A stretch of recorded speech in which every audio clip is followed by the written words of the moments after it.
ગોવર્ધન નાથજીની હવેલીના મુખિયાજીનો પુત્ર 7 દિવસથી ગાયબ થયો હોય પરિવારે પુત્રને પાછો બોલાવવા માટે મીડિયા મારફતે સંદેશો પાઠવ્યો છે। જીગરના માતા પિતાએ મીડિયા સમક્ષ પોતાનો પુત્ર સુખરૂપ પોતાના ઘરે પાછો ફરે તેવો સંવેદનશીલ સંદેશો પાઠવ્યો છે। વર્ષોથી ઠાકોરજીની સેવા તેમજ પૂજા અર્ચના કરતા પિતાએ પુત્રને અનુરોધ કર્યો છે કે જો તે પોતાના ઘરે પાછો ફરી નહીં આવે તો તે ઠાકોરજીની પૂજા અર્ચના કરવાનું છોડી દેશે। જ્યારે જીગરની માતાએ તેની યાદમાં અન્ન ત્યાગ કરી દીધું છે તેમજ હૈયાફાટ રુદન સાથે તેમને પોતાના જીગરના ટુકડાને ઘેર પાછો આવવા આહવાન કર્યું છે। પોતાના કાળજાના ટુકડાને જે તે પરિસ્થિતિમાં હોય ત્યાં તેને લેવા આવશે તેવી વાત જીગરના પિતાએ ભીની આંખે કહી છે। ગુમ થયેલ જીગરની બહેને તેને યાદ કરીને વહેલી તકે ઘરે પાછો ફરે તેવી આશા વ્યક્ત કરી છે। માતાએ પુત્રને યાદ કરતા બોલ્યા હતા કે તું મારી ગોદમાં આવી જા મારા બચ્ચા, દીકરા તું જ્યાં હોય ત્યાંથી ઘરે આવી જા।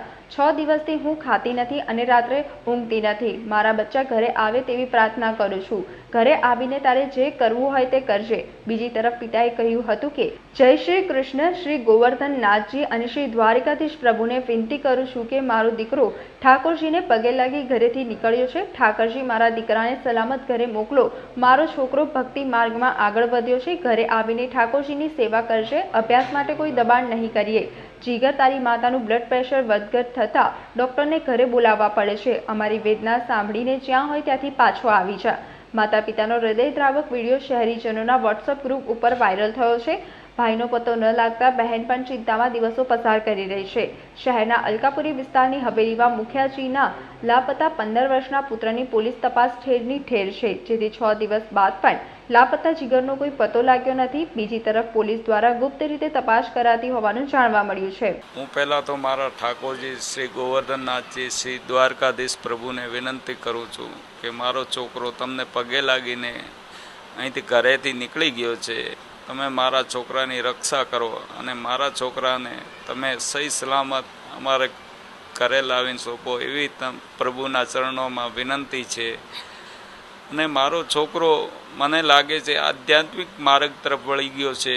એ ક્યાંય ભક્તિના માર્ગમાં જવા ઈચ્છતો હતો તે અમને લાગે છે એ કોઈ જગ્યાએ આશ્રમ, ધાર્મિક સ્થળ કોઈ બી જગ્યાએ જઈને મને લાગે ત્યાં ભક્તિ કરતો હશે એવી મને આશંકા છે।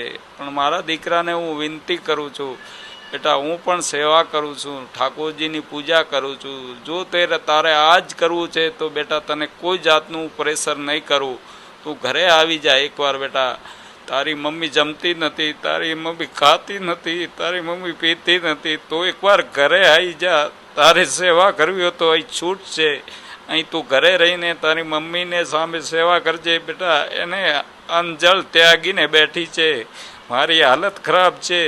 તું મારી વેદના સાંભળી જ્યાં હોય ત્યાં બેટા એકવાર પાછો આવી જા। પછી તારી ઈચ્છા હોય એમ કરજે। તને કોઈ જાતની અમે પ્રેશર નહીં કરીએ। તારે જે જીવન જીવવું હોય તને છૂટી છે, પણ એકવાર બેટા તું ઘરે આવી જા। આ પરિવાર બહુ જ દુઃખી છે। આખો પરિવાર રાજસ્થાનથી અમે બધા આવીને મારા ભાઈઓ, મારી બહેનો, એના મામાઓ બધા જ અહીંયા આવીને બેઠા છે। બધા જ બહુ જ દુઃખી છે બેટા। આવું સ્ટેપ ના લઈશ તું બેટા। તું જ્યાં હોય ત્યાં બેટા પાછો આવી જા। તને કોઈ જાતનું પ્રેશર નહીં, કોઈ કશું નહીં કે બેટા એકવાર તું। અને અહીંયા ઠાકોરજી છે, અહીંયા ઠાકોરજી તને સેવા કરવામાં મોકો આપશે બેટા। અહીંયા તારું જીવન સાર્થક થઈ જશે। અહીંયા સેવા છે ઘરે, તું લાલાની સેવા કરજે। પણ એકવાર તું બેટા આવી જા।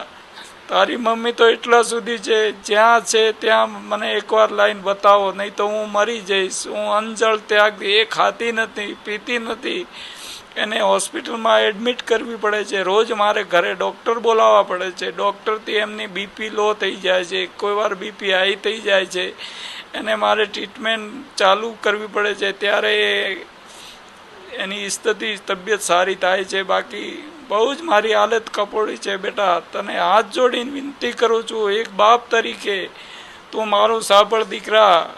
હું ઠાકોરજીની સેવા કરું છું, હું આ વસ્તુને સમજું છું। તું મારી વેદના સમજ બેટા। તને ખબર છે હું ધાર્મિક લાઈનમાં છું, આધ્યાત્મિક લાઈનમાં છું। હું તારી આ વાતને સમજી શકું છું।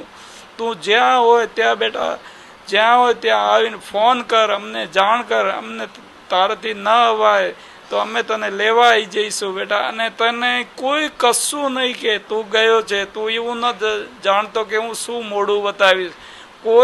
કોઈ જાતનું તને એમે નહીં પૂછે કે બેટા તું કેમ ગયો હતો. તું એકવાર ઘરે પાછો આવી જા. શ્રી ગોવર્ધનનાથજી પ્રભુ, મારા ઈષ્ટદેવ બધાને હું વંદન કરું છું કે મારા છોકરાને પરત ઘરે લઈ આવે. અને બહુ જ મને અહીંયા સહકાર મળે છે, મીડિયાનો પણ,